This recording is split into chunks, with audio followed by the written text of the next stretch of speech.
বর্তমান জেনারেশনের মাঝে আপনি খেয়াল করলে দেখবেন অধিকাংশ স্কুল বা কলেজ পড়ুয়া ছেলে মেয়েরা প্রেম করছে। আমি এই বিষয়টা নিয়ে আলোচনা করতে চাই, কিন্তু হঠাৎ মনে হলো না, একটু তো আলোচনা করাই যায়।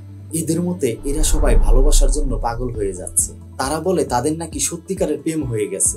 আসলেই কি তাই? প্রেম বা ভালোবাসা এগুলো হলো এক ধরনের স্পর্শকাতর বিষয়, জীবনের গভীর উপলব্ধি। কিন্তু কঠিন সত্য হলো এই পৃথিবীতে প্রেম ভালোবাসা বলে কিছুই হয় না। আর যদিও সেটা হয়, তবে তার সংখ্যাটা খুবই কম। আজকাল ইয়ং জেনারেশনের মাঝে যেটা হচ্ছে সেটা হলো অ্যাট্রাকশন, মানে আকর্ষণ। অ্যাট্রাকশন একটা প্রাকৃতিক জিনিস।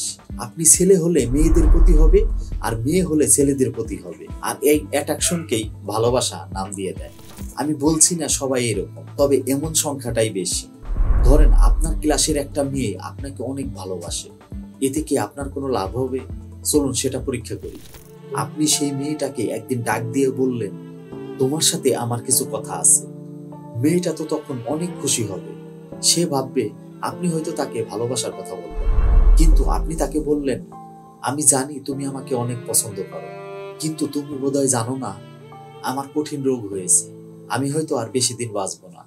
এটা শুনে হয়তো মেয়েটা ইমোশনাল হতে পারে, আবার নাও হতে পারে, কিন্তু কিছুদিনের মধ্যে আপনাকে একটা অজুহাত দেখিয়ে সে চলে যাবে, এটা কনফার্ম। যদিও কারো ক্ষেত্রে এক্সেপশনাল হতে পারে, কিন্তু এক্সেপশনাল তো আর উদাহরণ হতে পারে না, তাই না? কিন্তু একই কথা যদি আপনার বাবা মাকে বলেন, দেখবেন যে কোনো মূল্যে আপনাকে তারা বাঁচানোর চেষ্টা করবে। প্রয়োজন হলে জায়গা জমি এমনকি নিজেদেরকেও বিক্রি করে দিবে আপনাকে বাঁচানোর জন্য। এটাই হলো সত্যিকারের ভালোবাসা।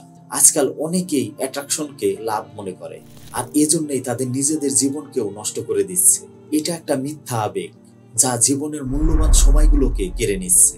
আমি আমার জীবদ্দশায় এমন খুব কমই দেখেছি স্কুল বা কলেজ পড়ুয়া ছেলেমেয়েরা প্রেম করে বিয়ে করেছে, আর বিয়ে হলেও আমি তাদেরকে সুখে শান্তিতে সংসার করতে দেখিনি।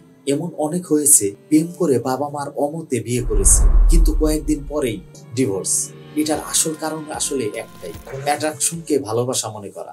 ধরে নিলাম আপনি একটা ছেলে, আপনি আপনার গার্লফ্রেন্ডকে বিয়ে করলেন, এটা হবে আপনার জন্য বেস্ট চয়েস। কিন্তু আপনি যদি আপনার বাবা মার পছন্দে বিয়ে করেন, সেটা আপনার জন্য ইউনিক হবে। যদি আপনি বেস্ট পছন্দ করেন, তবে আপনি হয়তো নিজের কাছে নাম্বার 1 হয়ে গেলেন। আর যদি ইউনিক পছন্দ করেন, তাহলে আপনি you will only one. Number 1 আর ইউ উইল অনলি ওয়ান এর মাঝে পার্থক্যটা হলো, নাম্বার 1 আপনি নিজেকে ভাবছেন, কিন্তু হতে পেরেছেন কিনা জানি না। কিন্তু ইউ উইল অনলি ওয়ান মানে আপনি ইতিমধ্যেই নাম্বার 1 হয়ে গেছেন। না, আমি আপনাকে নিজের পছন্দে বিয়ে করাকে নিরুৎসাহিত করছি না। আপনি অবশ্যই আপনার মনের মানুষকে নিজে পছন্দ করেই ঠিক করবেন, কিন্তু আপনার মা বাবা আপনার জন্য যাকে ঠিক করবে, তারা সকল বৈশিষ্ট্য খুঁটিনাটি জেনেই আপনার জন্য ঠিক করবে। তারা হয়তো আপনাকে আপনার পছন্দের মানুষের ব্যাপারে এমন কোনো তথ্য আপনাকে দিতে পারে, যা হয়তো আপনি 3-4 বছর প্রেম করার পরেও জানেননি। কারণ আপনি হয়তো তার 2-1টা বিষয় জেনে বা দেখে মুগ্ধ হয়ে আবেগী হয়ে প্রেমে পড়েছেন, এত কিছু ভেবে দেখেননি। তাই ভালোবাসলে আপনার সহধর্মিণীকেই ভালোবাসুন, আপনার বাবা মাকে ভালোবাসুন, আপনার কাজকে ভালোবাসুন, কারণ এরা আপনাকে কখনোই ধোঁকা দেবে না, কিছু না কিছু অবশ্যই দিয়ে যাবে। অর্থাৎ আপনি এদেরকে ভালোবাসলে কখনো খালি হাতে ফিরবেন না। আপনার আমার সবার জন্যই দিন 24 ঘন্টা। এমন না যে কেউ আলাদা করে সময় পায়, কিন্তু এই 24 ঘন্টায় কেউ ভালোবেসে পতি হতে চায়, আবার কেউ পরিশ্রম করে কোটিপতি হতে চায়।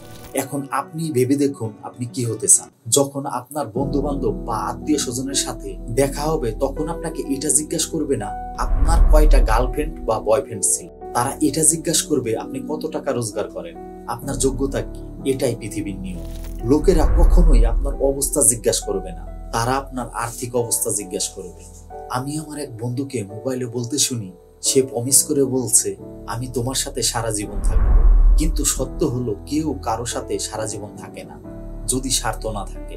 আর তাই এখন যদি মাথা নিচু করে সব অগ্রাহ্য সহ্য করে শুধু কাজ করে যান, কিছুদিন পর আপনার মাথা সবার উপরে থাকবে। আর আপনি যদি আবেগ আর আরামের কথা ভাবেন, তাহলে আপনাকে সারা জীবন কষ্ট সহ্য করতে হবে। আপনি আজ যেটাকে সুখ মনে করছেন, সেটা কোনো সুখই নয়। সুখ আপনি কবে পাবেন জানেন? যেদিন আপনি স্যালারি পাবেন কিংবা আপনার বিজনেস শুরু করবেন। কিন্তু আপনি যখন আপনার প্রথম ইনকাম নিয়ে গিয়ে মায়ের হাতে তুলে দিবেন, তখন আপনার চোখে পানি আসবে। সেটাই হলো আপনার আসল সুখ, আপনার আসল আবেগ। তখন আপনি ফিল করতে পারবেন যে মায়ের আঙ্গুল ধরে আপনি হাঁটতে শিখেছেন, সেই মায়ের হাতে আমি আমার জীবনের প্রথম ইনকাম তুলে দিয়েছি। এর সাথে আপনি এটাও বুঝবেন, লক্ষ টাকারও কোনো মূল্য নেই সেই 1 টাকার পিছনে, যা আপনার মা আপনার স্কুলে যাওয়ার সময় হাতে দিত। একটু ভালোভাবে বাবা মায়ের চোখের দিকে তাকিয়ে দেখুন, এটাই হলো সেই আয়না যেখানে সন্তান কখনো বৃদ্ধ হয় না, কখনো পুরাতন হয় না, সেই আগের মতোই থেকে যায়। তাই আমি আপনাকে এটাই বলবো, ভালোবাসার সার্থকতা তখনই হয় যখন ভালোবাসার বিনিময়ে ভালোবাসা হয়। নিজের পরিবার থেকেই ভালোবাসার অধ্যায়টা শুরু হোক, শেষটা আপনিই জেনে যাবেন কোথায় আপনাকে থামতে হবে। ভালো থাকবেন।